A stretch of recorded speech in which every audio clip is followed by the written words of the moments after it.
What if the Europeans had come to the Americas to just trade? Just friendly trade with the natives with no slavery, no raping, pillaging, ethnic cleansing, and so on. What if the Native Americans hadn't been killed off by diseases from Europe that they had never encountered before, such as tuberculosis and smallpox? What if the Europeans were told on penalty of death that if they wanted to immigrate to the Americas, they had to adopt the local customs of caring for the land, no mass killings, no raping and pillaging?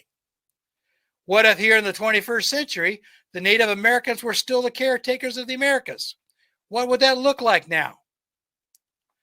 I would like to imagine a continent that's full of trees, of the Great Plains still full of natural grasses, with millions of buffalo still roaming the prairies, and the inhabitants practicing sustainable agricultural methods, of living in sustainable housing in a land where the people have learned to live with the land instead of trying to conquer it, along with all of its inhabitants, humans and otherwise.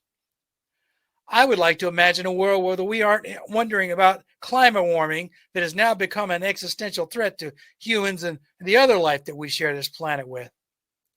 I would like to imagine a world where humans aren't competing with one another over every last scrap of something in order to hoard it and fight off everyone else to keep it from them. If the Native Americans had been able to retain their land in the Americas, their way of life would still have changed, but it would have been on their terms. Do I still think there would have been a large loss of life through the ages? Yes.